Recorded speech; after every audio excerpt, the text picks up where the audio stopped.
Hello, all you amazing women, and welcome to How to Feel Like a Midlife Goddess. With me, Amanda Ryder, nutritionist and author. Now, I call this podcast How to Feel Like a Midlife Goddess because, let's face it, so many of us don't feel like shining in midlife.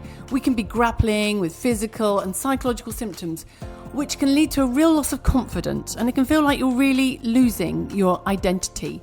However, I believe it's possible for us all to feel good at this time of our lives. So each week, I'm going to be sharing with you my best nutrition and lifestyle advice, as well as interviewing expert speakers.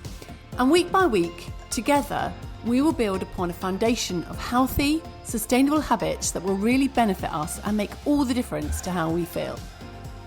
So stay tuned, because this is your recipe for thriving at midlife and bringing out your inner goddess.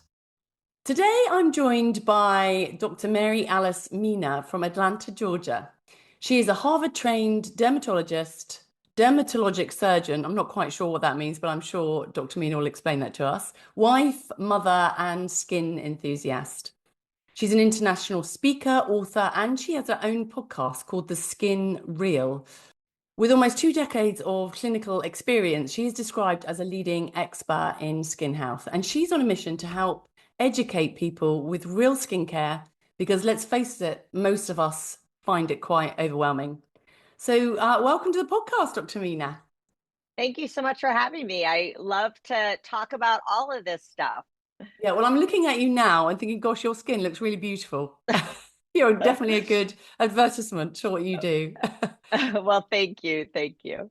Yeah. And what is it? What time is it there? It is 10 o'clock in the morning on Okay. Saturday. Yeah. Yeah. Okay. What So about you all? Afternoon? yeah, 3 o'clock here. 3 o'clock. Yeah. Yeah. Brilliant. Okay. So I'm hoping that today we can give, the audience that I have here in the UK some, top tips on how we can look after our skin.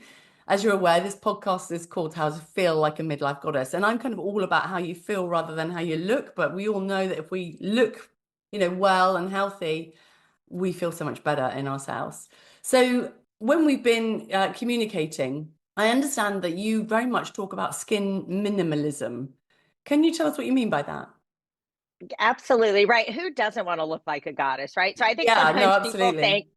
think, oh, you're a minimalist. That means you don't do anything or you don't care about how you look. It's like, actually, I care a lot about how I look, because I want how I look to reflect how I feel. And I feel young and vibrant, and I want that reflected. So I do want to be a goddess, just like a lot of your listeners, right?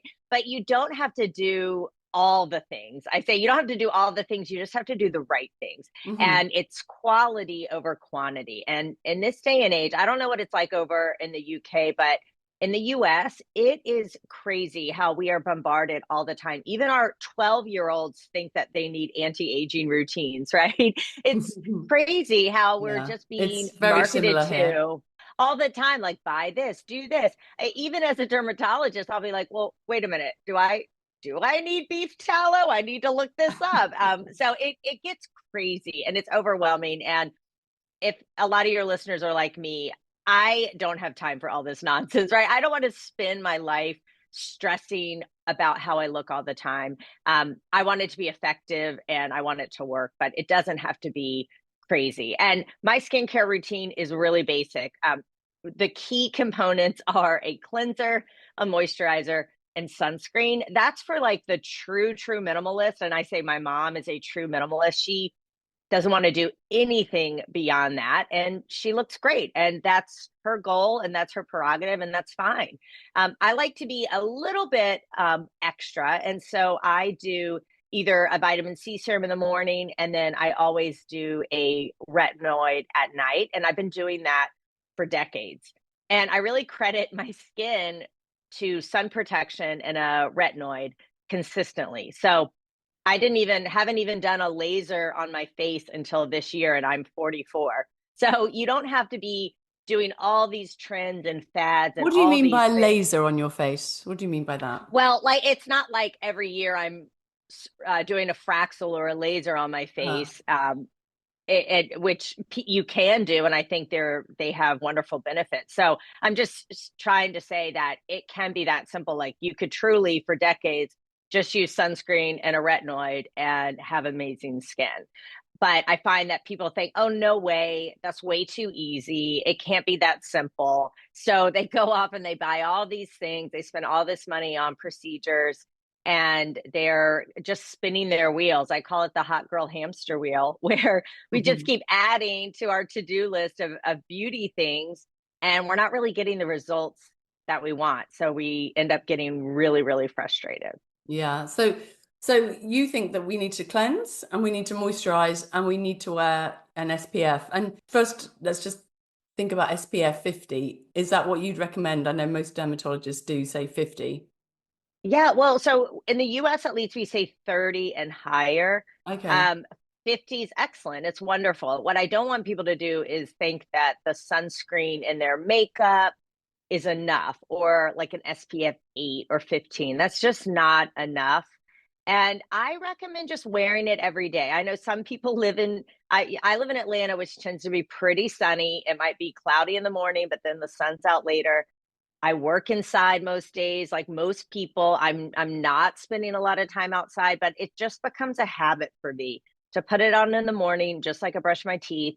That way I'm never caught off guard when, oh, I'm gonna run out and run an errand for lunch, or I'm gonna go for a walk when I get home and it's still light out. I think it just is helpful to make it a part of your routine. And Yeah. my sunscreen acts as my moisturizer. So it's kind of like a 2-in-1 for me. But I find that some people will say, well, I'm just going to wear it if I'm going to be outside. But we actually get more ambient sunlight than we realize, unless maybe the wintertime where you are, you could argue we're not getting a lot of ambient sunlight.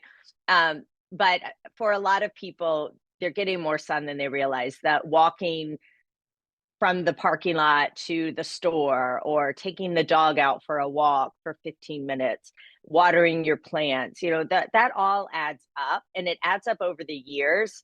So I just think one of the best things you can do is sun protection, and sunscreen is a part of that.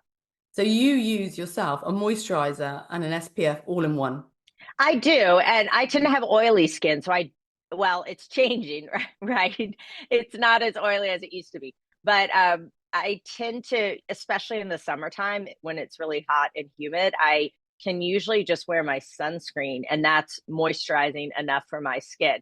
That may not be the case for everyone, and you certainly can get a sunscreen moisturizer combo, or you can use your moisturizer and then put your sunscreen on. So there are lots of ways to accomplish it, but SPF 30 or higher, put it on anywhere you have exposed skin. So in the summertime, a lot of times it's your forearms, it's your Mm. neck, it's the décolletage area of your chest.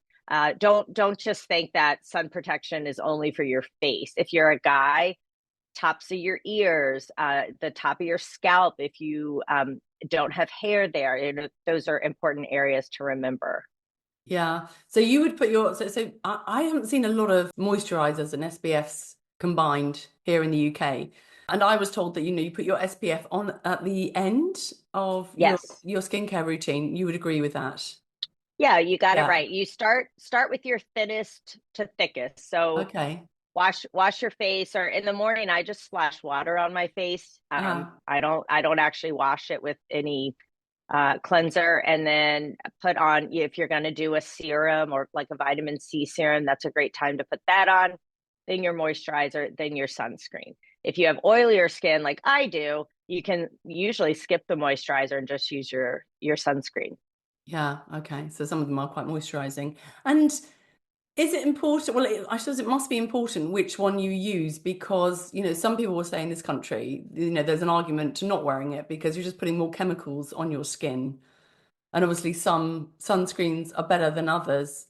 Have you got any advice? Could you talk to us about what we should be looking for? And if we're putting something on our skin day in, day out, you want to, know that it's really a safe product and doesn't have any nasties in Yeah. it.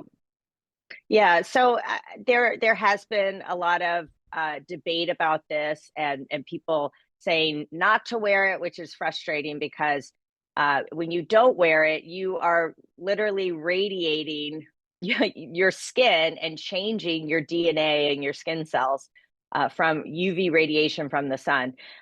So I think some of the controversy has come around the chemical sunscreens, oxybenzone, Mhm. avobenzone, Yeah. where studies have shown that it is absorbed through your skin, and so those chemicals were found in the bloodstream. There's been no studies showing that that's harmful. We do know as dermatologists that things we put on our skin are absorbed. So that's why we recommend, not using a lot of numbing medicine all over your body, because we know that can be absorbed and give you things like lidocaine toxicity. So simply because it's absorbed doesn't mean it's bad or unsafe or dangerous. And there have been no studies to show that. There have been no studies in humans showing that any of the sunscreen products are endocrine disruptors. When they fed rats huge amounts that are not comparable to how we use sunscreen, they did have some issues. But again, I think the studies have shown you would have to apply sunscreen all over your entire body for 200 years to even get close to those levels. So there's been a lot of fear that people have. A lot of people are profiting off of making people scared about certain sunscreens, but um, I have no problem using chemical sunscreens. The data supports that it's safe, and we have abundant data showing how unsafe the sun is to our skin and causing skin cancers, premature aging. But I will say, if you are uncomfortable using a chemical sunscreen, then Mhm. don't use it. I don't, don't, if I haven't convinced you, then use a physical blocker. So Like a zinc and mineral. titanium, exactly. Zinc Yeah. and titanium are excellent at sun protection. And I think the main issue with that is that they can historically leave a white chalky residue on the skin. Sometimes they're not as elegant, but they've come a long way. So there certainly are some that are elegant, and a lot of this sunscreen stuff, it's trial and error. You gotta like how it feels. I Hmm. can't stand thick, heavy products on my skin. I want something super light. Other people may need something a little more creamy, moisturizing. So it's really so person dependent on what you like. But I would say that the main issue with the mineral sunscreens is that they can leave that white chalky cast. For people with skin of color, that can be a problem. And I think to scare people that mineral sunscreens are unsafe and going to hurt you is really doing a disservice to people. But you do have the mineral sunscreen options. And then I also would just like people to think about sun protection as more than just sunscreen or SPF, right? Sun protection includes wearing hats, wearing sunglasses, Hmm. wearing rash guards when you're out, or long sleeves if you're playing golf or fishing or whatever What's a you rash do. guard? Oh, a rash guard I think they're adorable. They're those shirts you can wear at the beach Uh-huh. over your bathing suit, or Yeah, okay. So yeah, yeah, and so like you a get lot some of sun surfers protection. wear them. Yeah. Yeah, Yeah, exactly. gotcha. Yeah. A lot of kids wear them here. I Yeah. think they're cute, and you Yeah. can be more physically active. But so thinking about sitting in the shade, right? Yeah. Thinking about sun protection as more than just sunscreen, because I have to admit, I don't love putting sunscreen on, and I'm not the best at reapplying it, especially if I have my makeup on. Uh-huh. But if I go outside for more than a couple minutes, I always have a hat. Yeah, yeah. And when I'm putting my SPF 30 or 50 or whatever I've got on that particular day, how much do you put on? I'm always like, oh my God, this is too much. This isn't enough. And we're talking like a Yeah. teaspoon, a quarter of a teaspoon. Everybody seems to give different advice. What's your advice on how much to use? And should you Yeah. also Well, put it on your eyes? I'm looking at you now and I'm just wondering if you put it on your eyes as well. I, well, I have to true confessions. I am not the best at putting it on my eyes. I have to consciously remind myself. And sometimes it can burn, right? So Eyes can that's be one quite of the sensitive, reasons can't they? it can. So I can't say I'm the greatest at putting it on like my eyelids, but I Uh-huh. am pretty maniacal about wearing sunglasses and a hat, like I said. Um, but yes, you should put it on all your skin that's exposed. Do carry it down to your neck and chest area as well. but a good rule of thumb, and I think most people don't apply as much as they should, and I'm Mhm. guilty as well. But think about two finger widths is a good amount to Okay. use on, Yeah. yeah, because a teaspoon, that might be hard for people to estimate. And then if you're covering your whole body, it really should be a shot glass, like an ounce. I don't know what that would be for Yeah. you I guys, was really, but Dr. Mina, I was really thinking more about the face, but yeah. yeah, so think about two fingers. 2 fingers. Yeah. It's not one of the things you want to just dot on. You want to be fairly liberal with it. Okay. And it does take, even when I put it on my skin, it can look kind of white. But give it a minute to absorb, and Yeah. it will. So yeah, but I think in general we apply too little, and again, that's why I love things like hats, being in the Yeah. shade. Um, Sunglasses, etc. Yeah. exactly. One last question before we move on. But if you're wearing sunglasses, is that enough? Do you need SPF on underneath sunglasses if you're wearing sunglasses when you're out? I mean, I have a friend, she always laughs at me because I always have a hat and I always have my sunglasses, even in the winter. And she's like, "Are Yeah. you really worried about the sun now?" And I'm like, "Well, I'm not. I'm just kind of like, it's my routine now. When I go out, I usually have a hat on and, and some sunglasses. So I haven't been tending to put it on my eyes. Uh, Well, I what do you would. So think? I would Yeah. go on, you can feel kind of the bone around your eyes. That's your Hmm. orbital rim. So I Yeah. would go Okay. ahead and include it right under, because sunglasses are not goggles, right? So the sun, if you're standing in a certain way, the Yeah. sun can go through. And I do see skin cancers on the eyes, and the skin around the eyes. So I Yeah. would. I mean, you want to make sure you're not getting it in your eye. And I can't say I totally put it on my eyelid all that thickly, but I certainly do kind of go right where the orbital rim is, Yeah. right around that. Yeah. Yeah. So we're following your advice. Really, we want to be using it every day. 2 widths of your fingers, sort of, yeah, Yeah. all over the face and the neck. Yeah, brilliant. Okay. Yeah. So one of my questions was, what changes do you see in midlife skin? What sort of common issues? Because I see a lot of women in my clinic that come for nutrition, but sometimes they'll have skin issues, and I've seen, women that maybe suddenly got sort of dermatitis or, seborrheic eczema or things they didn't have before, or they Yeah. suddenly start getting breakouts. Yeah, I wonder if you could talk to us a little bit about that. Yeah, unfortunately, yes, all those things can happen. And I do find around 40 is when people are like, wait a minute, what's going on with my skin? At least that's how it was with a lot of my friends and myself.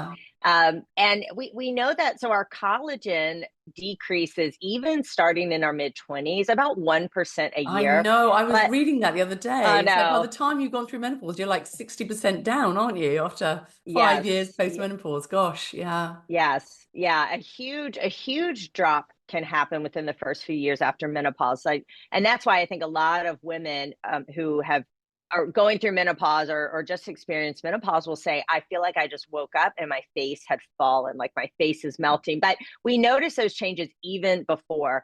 So I find that people start noticing some slight jowling along their jawline. The neck is one of the first areas. A lot of my friends will say, "Oh my gosh, my I've never had these wrinkles or lines on my neck before. What's going on?" Yeah. We can see a lot of the effects of sun damage around this time. Discoloration of our skin. It's not nice and even looking, and we can start to see skin cancers. Unfortunately, you can see them even earlier, but I do find that cumulative sun damage really starts to show up in midlife, and Yeah. also our immune system is starting to slow down, and our immune system is actually really effective at destroying pre-cancers and early skin cancers. But as we age, that mechanism starts to get fatigued. And then, of course, estrogen. Our estrogen in perimenopause can be all over the place, up and down, up and down. But then with menopause, it's zero, right? Our husbands have more estrogen than we do, and what we're realizing now is that estrogen is so important in all organ systems, not just our GYN, but really every organ system, including the skin. And I think it's just the skin is one of the first visible signs that people see, and so we can sometimes focus on that or fixate on that, right? we have estrogen receptors on our skin. So we'll start, as that goes down, we start to notice more dryness. Our skin cannot hold on to water like it used to. And so we get dry, our skin barrier can get damaged. We can be more prone to rashes, eczema. You might notice, oh, I used to be able to use this product and now I can't. My skin is so sensitive to things, or extra sensitive to fragrances, when maybe Hmm. you could handle fragrances before. So all of these things can happen. Hair loss, that is a huge one that women will say, I used to have such thick, beautiful hair, and now I see more of my scalp showing through, or my ponytail is not as thick. And Hmm. this is all a huge component is due to estrogen. There is estrogen, So, yeah, yeah. So what can yeah. we do? What can we do for our skin, Dr. Mina? Help us, because who wants to have Well, dry, crepey, problematic skin? I know, right? And So then to make really, matters dents your confidence. right, and I feel we're supposed to still look like we're 25, right? We're not really supposed to look like we're aging. So I would say the first thing is just, again, start a good skincare routine if you haven't already. Really be vigilant about sun protection, because you still have hopefully decades more to go, and you Never do too late not. to start applying the SPF then. No, never too late. Okay. If you smoke, stop Yeah. smoking, right? Yeah. Because that is a huge accelerator, and vaping too, right? A huge accelerator of collagen loss, as is sun damage. I mean, sun is one of the most potent collagen depleters out there. Hmm. So that's really important. More and more of my midlife patients are wanting estrogen cream and applying that as their Yeah, I was going to moisturizer, which ask you about that. Yeah, we don't see so yeah, much of it over here. I hear about it on the odd podcast, but I know you can buy it in America. I haven't come across it here yet, but well, yeah, just wait. I'm sure is you it are. I coming? mean, it's all, I think so. I mean, even in the US, it's not super commonplace, but people are talking about it.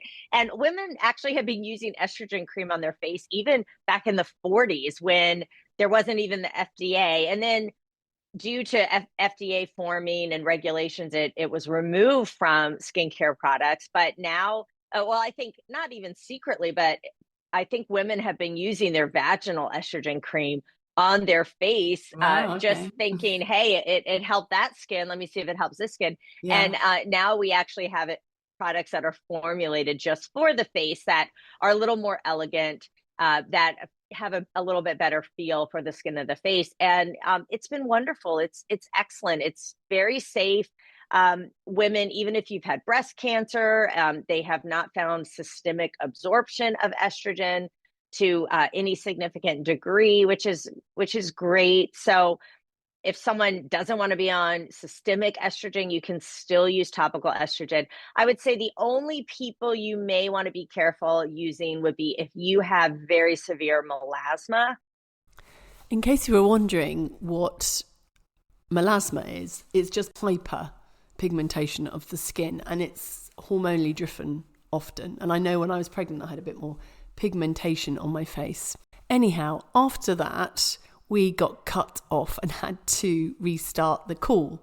And we were talking about acne in midlife, and this is what Dr. Mina had to say about it. Yeah, so people sometimes think acne is just for teenagers, but you can struggle with acne in menopause, and I believe a lot of it is due to the imbalance between testosterone and the dropping estrogen levels. So you can treat it in very similar ways. It just is a little bit trickier because the skin is much drier during this phase of life than when you were a teenager and probably had a lot oilier skin, but similar ways to treat it. And yeah, that's another thing I see people struggling with a lot during this period. But there are things out there. If you've tried stuff on your own and you're not getting help, see your doctor here in the U.S. See your dermatologist, or your primary care doctor for some help and guidance. It's very different here to the system you have in the States. You go to see a GP who won't be an expert usually on skin. They see everybody with everything going on. So most people don't see a dermatologist unless they've got, an issue. Like you might go Yeah. and see a dermatologist if you've got eczema or yeah, or acne or something. Well, That's kind of, well, even in the US, you may see a dermatologist, but our system is very rushed and quick. And a lot of times it's hard Yeah, to talk about preventative things. So, I mean, that's really why I am going on podcasts and have my podcast, because it's a way for people to educate themselves yeah, on their own and try to yeah, get some good yeah. information. But yeah, it is tricky here too. So we're dealing with more dry skin. So what can we do to, I mean, is it just a case of getting richer moisturizers, or what would you recommend that, women do to help their skin Yeah. be radiant and more moisturized? Yeah. So again, probably bump up your moisturizer, switch to maybe something thicker, more hydrating. You may want to seek some procedures like resurfacing lasers or chemical peels that can help remove some of that top layer of skin that's sort of damaged, so that you have more youthful, healthier skin coming through. Of keep doing your sunscreen, keep doing your retinoids. That can be Yeah, incredibly tell us a bit helpful. a bit more about the retinoids. I mean, we call it retinol here, but yeah, Yeah. same thing. Say, yeah, use it, it's really good. And other people say, oh, it's quite harsh on the skin. I've heard some dermatologists say they wear it every day. What's your opinion? Yeah, so it can be harsh on the skin. So retinols, at least here in the US, are the over-the-counter variety, and they Uh-huh. have to be converted to retinoic acid, versus prescription strength are retinoids. Those are things Okay. like tretinoin, Retin-A. Those are sort of the brand names, and that's the active form, which is retinoic acid. And this is an amazing collagen booster. It helps even out fine lines. It can help with pigmentation. It can help with cell turnover, and it's really a dermatologist's favorite. But it's not always the easiest to use, and that's why you really need to start low, start slow. Don't use a lot. I used to be able to use it every night, but I can't do that anymore, and that's okay. So I now use it most nights a week, but not every night. I What do are need to what are the take side breaks. effects then of using it or what were you're struggling with that you couldn't suddenly use it every day? What was the Dry problem? skin, Dry dry, skin. flaky skin. Yep. Yeah. It'll get real flaky and dry. And the other tip I do now, I used to be able to just put it straight on my skin and go to bed. Now I put it on my skin and then I have to put a moisturizer on top. That Yeah. it will I can't tolerate it without. So I think people get frustrated. They use too high a strength. They use it too often. They use too much. They don't use it with a moisturizer. And then there is a bit, I say it's like going to the gym, right? When you first start working out, it's painful. It does hurt. You're sore and Uh-huh. you're thinking, I don't know if I want to keep doing this. Yeah. But if you keep going with it, then it gets easier and you build up strength and then you see the results, right? So it's kind of like working out. In the beginning, it's not always the most fun. You might have a little bit of purging. You may notice a little more breaking out in the beginning, but just know that it's working and stay the course and stick with it. And when you And say you it's working, really, it's helping to boost our collagen. It's, minimizing our pigmentation and the yeah, skin turnover. It's just speeding everything up. So, yeah. in your opinion, using a retinoid is a good thing for most of us. Three or Yeah, four I think times a if you, week, or yeah, that's perfect. I mean, really what you can tolerate, but 3 to 4, even 5 times a week would be ideal. And starting it, if I don't want like 18-year-olds starting it unless they have acne, but starting it even in your late 20s is a great idea. Just getting into the habit of doing it. I yeah. just find if you do this, you don't have to use a bunch of other things and you don't have to get a lot of procedures. It's really cost effective, Mhm. but you have to stick with it. It's not Yeah. overnight. And I was using it initially for acne, and then when my acne got better, I just kept using it when I was in dermatology residency and everyone Uh-huh. kept talking about it.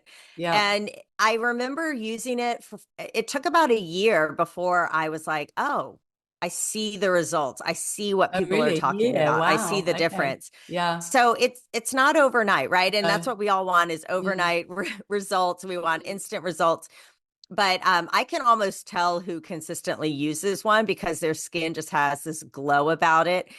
So I would just encourage anyone out there to stick with it. Don't get discouraged. It Yeah. does take time, but it's a really cost-effective and powerful skincare ingredient if you can incorporate it into your Yeah. routine. So would you say then it's best just to buy a retinol cream?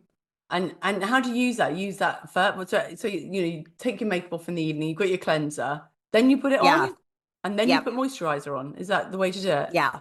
Okay. Exactly. So Yeah. I will, Just yeah, I once a wash my day. face. Yep, I Yeah. use it in the evening. I do Okay. wash my face at night. You want to get all that oil, makeup, the grime from the day, and then I let my skin dry a minute, which if you put it on really wet skin or damp skin, you are going to have increased penetration, and so it will be a little bit stronger. And so I let it dry for a minute and then I put it on and then I follow it up with a moisturizer. Sometimes if I'm really dry, I might add a little Aquaphor Vaseline to areas that get super dry. And then, yeah, that's it. I do it most nights a week. I don't do other harsh actives. I don't exfoliate. I don't do other products. That's just my routine in the evening. And then on days where I feel like, oh, my skin probably needs a break, I'm getting a little flaky, I either avoid that area or I take a night off and just use a moisturizer. Yeah, okay. Great advice. I mean, I've kind of flirted with it. I've used it a bit and then I haven't, and then I have, and then I Yeah. keep hearing different things, but you've persuaded me. Yeah. And looking at your skin, which just looks completely flawless. Well, your skin looks great too. And I Oh, think thank you. Not as nice your as yours, but vigilant sun protection says a lot. well, yes, my hats and yeah, I mean, honestly, I've burnt my face so many times when I was in my 20s, but I'm kind of, Yeah. yeah, I have sort of olive skin, so I'm quite lucky that I kind of pretty got away with it. Yeah. But yeah, I have been using, yeah, probably for the last, not that long, probably for the last 6 or 7 years every day. But Hey, yeah, that's but I'm definitely great. going to have a go with the retinols because yeah, Yeah. I think I can think of people that use it that I know, and again, I would agree with you. Their skin just looks really flawless. It's just smooth and luminous. Right. Yeah. So Yeah, and yeah, don't get discouraged. It is like losing weight or working out. It yeah, just takes time. So stick with it. And yeah. that's another thing Okay. with skincare. Consistency wins every time. And Mm, too often I'm gonna try peptides. I want to try this. I want to try that. And we just like bounce around and we don't yeah. really use anything. We don't really give anything a chance to actually Long work. term, yeah, and it's so true because there's so many products. You open a Yeah. magazine, you go anywhere. This is like you go to a department store, there's all these new products coming at you, and it's very tempting, isn't it? And they all have, they promise the world, and yeah, we all Yeah, want the they world look overnight. beautiful. Yeah, yeah. So it's easy The to bounce celebrity around, which looks I've definitely been beautiful. guilty of. Yeah, It's hard, yeah. yeah. So far we've got retinol and then some moisturizer. But what do you think about things like hyaluronic acid and vitamin C? I mean, they're another two, ingredients that I hear a lot about, and Yeah. understand they're quite efficacious. So hyaluronic acid, as a standalone, I don't know if it's super necessary. It can help with hydration and moisturization, but it's most likely already in your moisturizer. So I would say before going and buying a single ingredient product, take a look at what you're already using, and it's likely already in there. Same thing with niacinamide or ceramides. Mhm. These things you'll hear, they're likely already in your moisturizer. So you don't necessarily need to buy an additional product. Some people swear by it. It's certainly not going to hurt you, but again, I don't want to have a lot of steps in my skincare routine. So I just use a moisturizer that has a lot of stuff in it. And that works for me. Vitamin C, I do like it. I recommend it. I've used it myself.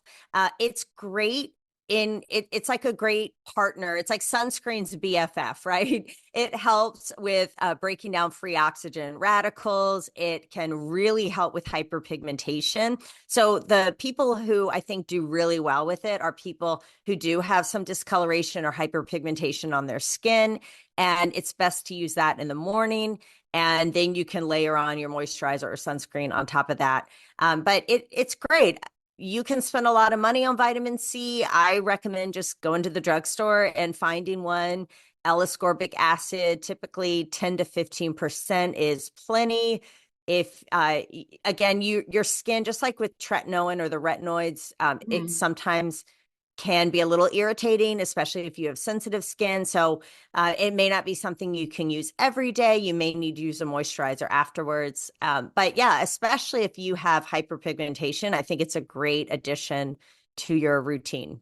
Yeah. So if you were using retinoid and vitamin C, would you use them on different nights? It sounds like they're both So quite vitamin C's, you potent. use that in the morning. Oh, okay. Yeah. Vitamin C in the Yeah. morning. Yeah. Vitamin C in the Okay. morning and then your retinoid at night. Okay. And what do you think about essential oils? That you see a lot of essential oils in skincare products. Is that a good thing or a bad thing? Because often they smell really, really lovely, but you think, is this fragrance really necessary? I'm kind of going on because I really want Absolutely. to, ask about essential oils because some people say they're really good and natural, and other people say, well, they can irritate the skin just like any, compound. Yeah. So essential oils, they smell delicious. I go to my yoga practice and they give me a cloth towel soaked in lavender, and it smells amazing. But yeah, we really, I know the thought of like, well, they're botanicals or they're natural, but our skin doesn't really need that. And in fact, they can be quite irritating. What really drives me crazy are the essential oils in baby products. Like baby skin does not need those things. The more we use these fragrances, we're sensitizing ourselves to getting allergic reactions, and it can be irritating on the skin. So I know it's not sexy and it doesn't smell as good, but I really prefer fragrance-free products. And I don't even really have that sensitive a skin, but it just takes one rash to drive you crazy. And yeah, there all these fragrances are in products, but your skincare really doesn't need to have botanicals and essential oils in it.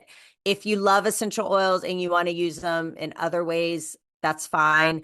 But I really don't love it for Skin. skincare products. And we're Yeah. definitely seeing a rise in allergic reactions because it is so hard to get away from these fragrances in our product. Yeah, yeah, I'm definitely going that way myself.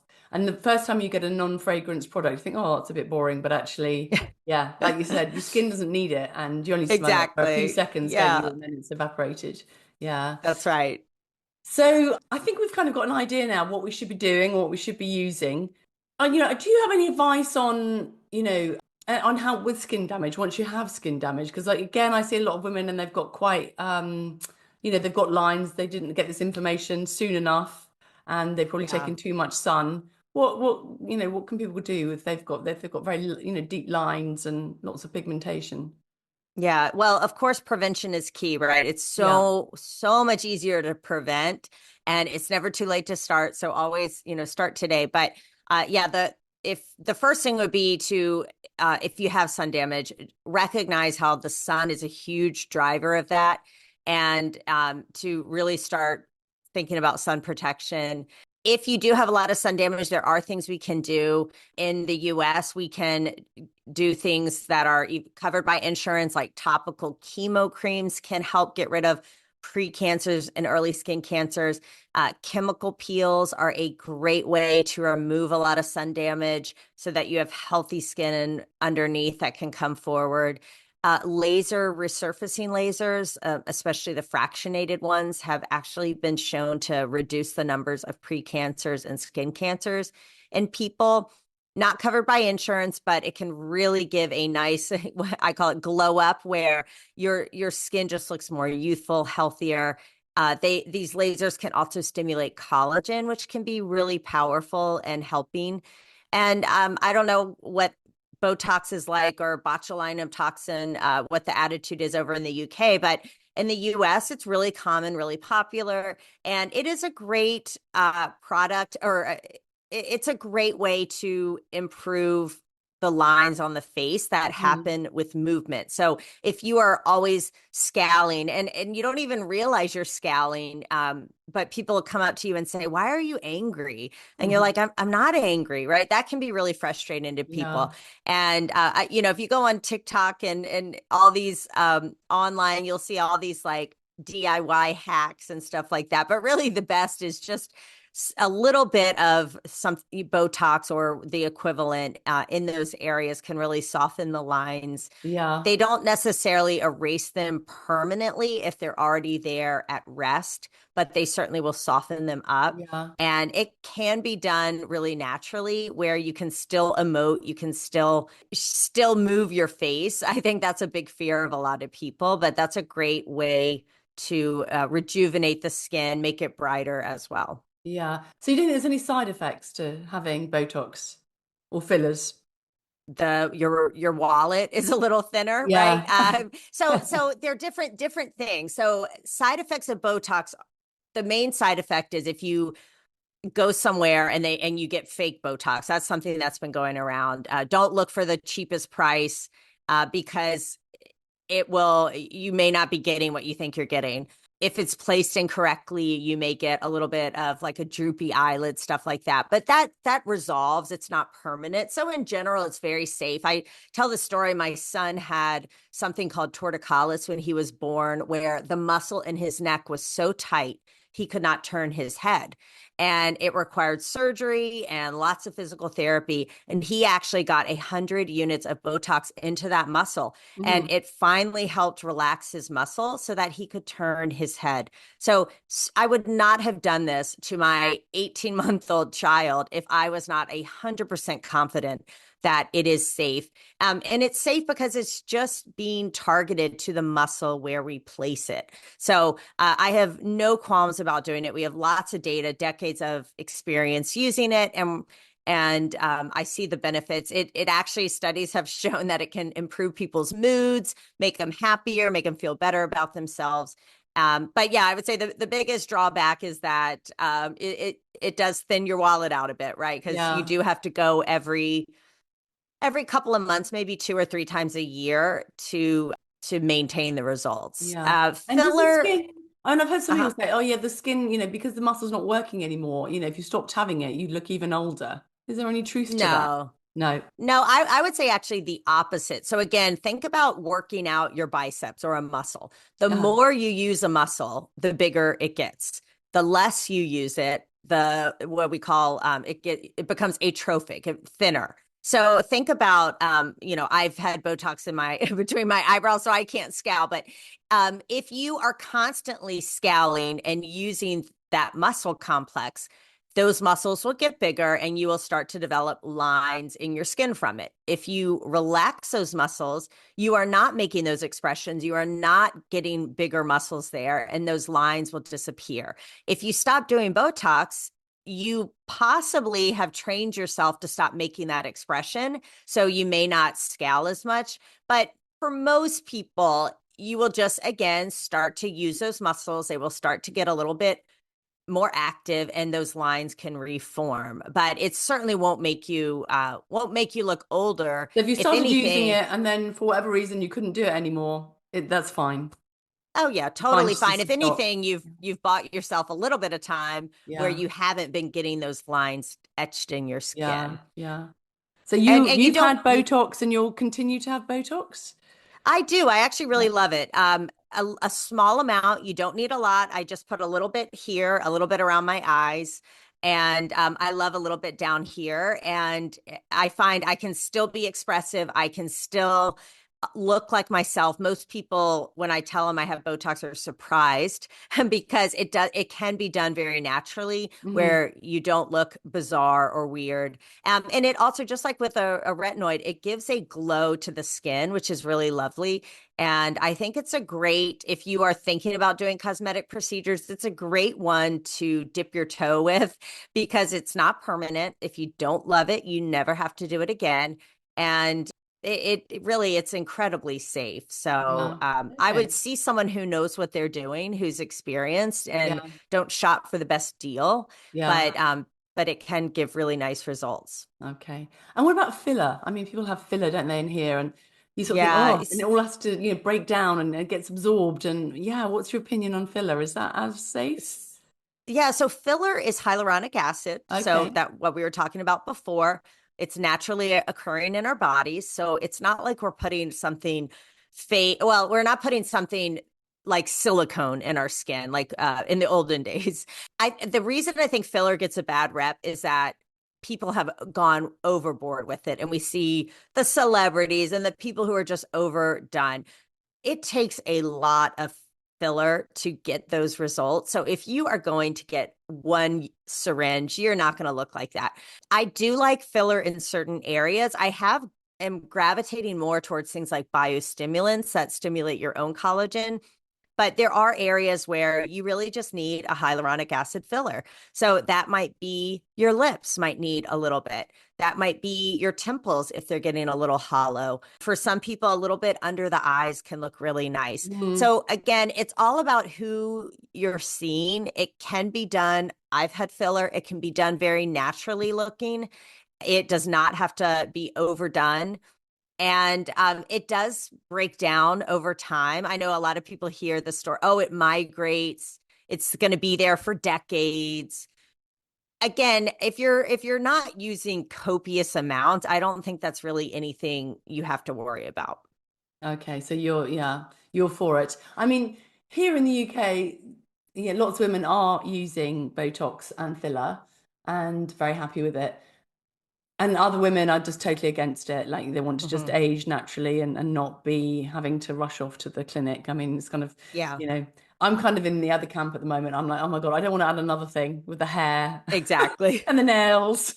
And then he was like, exactly. yeah, You gotta prioritize like what, and you don't have to do all of it, right? yeah, And I know people who are like, I don't want any injectables, but give me the laser, give me a laser once a yeah, year, or give yeah. me biostimulant. So There's lots you can choose you can from. choose whatever you want, and Yeah, you shouldn't feel pressured to do something if you don't think it's safe or you don't want like the results. yeah. But they're not unsafe, and they can be done very naturally. So I don't want people to be afraid of them. If you don't want to do them, that's great. More power to you. There's no Yeah. reason you I have mean, to. there is a thing where you see somebody and they start off and they have some Botox and they look great. You're like, what have they done? You don't even know what they've done. You just look at them and think, oh, they look really well.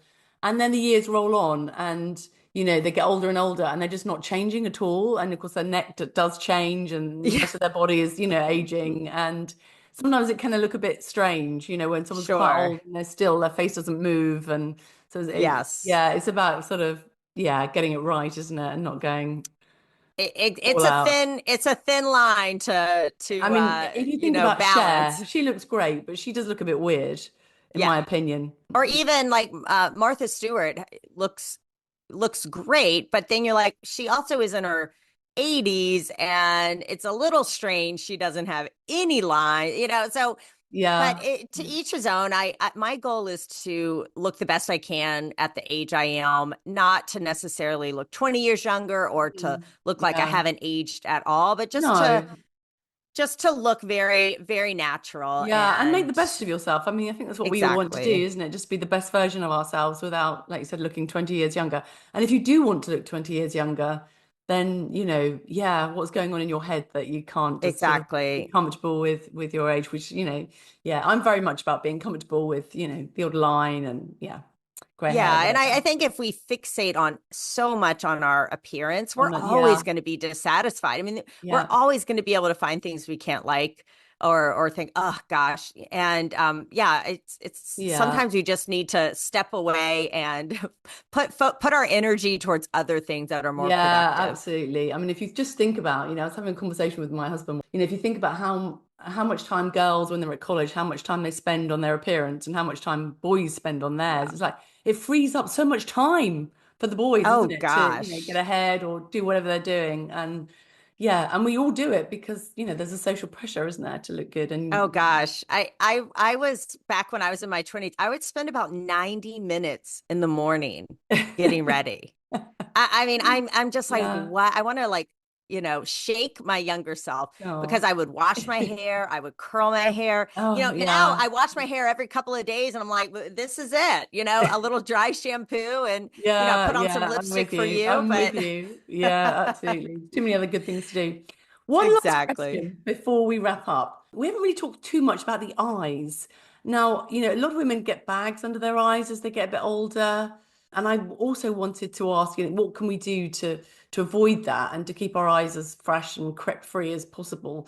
But Oh also, do you gosh. recommend having an eye cream separate to your moisturizer? So two questions there, really. Yeah, so I do not necessarily recommend a separate eye cream, and I don't use a separate eye cream. I will use my retinoid again right under my eye. So I On don't the I eyelid, would you use it on the eyelid? I I don't use it on No, my upper eyelids, no, but I okay. do go right under here. Okay. Um, the skin is a little more delicate there, so you may find, don't put a lot on. I sort of do that at the very end after I've rubbed it everywhere else. I'll do a quick Okay. little swipe. Yeah. Again, I know I sound like a broken record. Sunscreen and sun protection. That's going to age the skin around your eyes more than anything. Hmm. I do think a little Botox around here can be nice. It helps prevent that kind of creepiness that can happen. Laser can tighten the skin around the eyes. So if you're getting a little bit of that creepiness, a laser can really help with that. If you have a lot of hollowing, sometimes you just need to replace that volume with a little bit of filler. You have to be careful. There's a lot of bad under eye filler out there where the under eyes end up then looking really puffy and Mm. bizarre. Hmm. So you have to see someone good. But if you truly have bags, these we call them festoons under the eyes, Hmm. that is simply aging. A lot of it is genetic. It's bone resorption of our orbital rim and that fat around the eye, the pooching out. And there Right. really Yeah. is not some products that maybe have a little caffeine can maybe temporarily make that look less noticeable, but really the best option is to just have it surgically removed. And it's actually quite simple. It's not, I know it sounds like it's a huge, big deal, but Mm. we just kind of pull the eyelid forward and we pull out the fat that is pooching out so that it lays nice and flat. And I also find that the upper eyelid skin starts to hang down with age. Some Mm. people just genetically have more of a hooded eye. I know I do, and that skin that's falling over just needs to be cut out. And again, here, this is I just did one yesterday on someone, and she was texting me this morning saying, "Thank you so much for helping me. I'm so glad I did this." But it sounds scary, but sometimes surgery really is the best option. Instead of spending a lot of money on these topical Mm. things Mm. that really aren't going to give you the results. Sometimes you just need to remove that excess skin or the fat that's pooching out to really help with that. Yeah, and it gives you confidence. And what we were saying about, it's not all about you look, but sometimes if it's something's really bothering you and you just take that away, then you're going to feel so much Yeah. better. And I find a lot of men come in for this who aren't really into cosmetics, but they'll just tell me I'm having to hold my eyes up all the time and I'm Yeah, getting headaches by the end of the day. yeah, yeah. Or I feel like I have to hold my eyelids up just to read. And it's such a straightforward procedure and you still look like you. We're not changing the shape of your eye. We're just removing that redundancy that's there. And it really just opens the eyes up. And I love it because people don't know you've had anything done. They'll just tell you, you look great. Like you Yeah. just went on a great vacation. You just look Uh-huh. refreshed. Yeah, brilliant. Okay. So I think we'll end there. Thank you so much. I've learned so much myself, and hopefully everybody else will have done. We're going to think about retinols, in the evening, vitamin C, a really good moisturizer. We can use, Yeah. I've always been buying separate eye cream. I'm just going to use my moisturizer now, Yeah. although much simpler. And the SPF 50, that was a really good message. If people want to come and listen to you or your podcast or know more about you, how can they find you, Dr. Mina? Yeah, absolutely. This was a lot of fun. So I have a podcast called The Skin Real, REAL. You can find it on all the places you listen to podcasts. You can watch the videos on YouTube. My social media handle is at Dr. Mina Skin. And I have a fun quiz for any of your listeners want to know, okay, am I a true minimalist or am I maybe a diva on my skincare? You can go to theskinreal.com/style to see what your skincare style is. Brilliant. Okay. Amazing. Well, thank you so much. I'll let you get on with your morning now, but that was really good. And like I said, I think everyone's going to be rethinking their skin routines and keeping it simple, but using some of those really fantastic products that you mentioned. So thank you. Yes, thanks so much. This was Okay. great. Well, I hope you enjoyed that conversation. I found it super helpful, especially if you're thinking about changing up your skincare routine or reviewing it. Since then, I've gone on to order from Medic 8, which I hear lots of good things about, a crystal retinol, and they do like a beginner's one if you're just starting out. And I've also, so I'm going to be using that in the evening. And I've also ordered some daily Radiance Vitamin C cream, which I should be trying in the morning, alongside their Advanced Night Restore, which you can get a travel size, so you can try these things. So that's from Medic 8. And I just want to tell you that if you wanted to continue the conversation, or if you've got any questions ever, you can always DM me on Instagram, and that's at Amanda Ryder Nutrition, or send me an email, which is at hello@amandaryder.co.uk. And that next week I am going to be talking to Dr. Susanna Unsworth. Now, she's the founder of Cambridge Women's Health. So we're going to be talking about HRT, the benefits versus the risks, whether it's something you want to consider.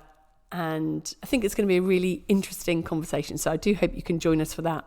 But until then, I hope you have a great week. If you'd like to find out more about my approach, you can find me and lots of my simple, nutritious recipes demonstrated on Instagram at Amanda Ryder Nutrition, and that's Ryder with Y. Or you can visit my website, www.amandaryder.co.uk.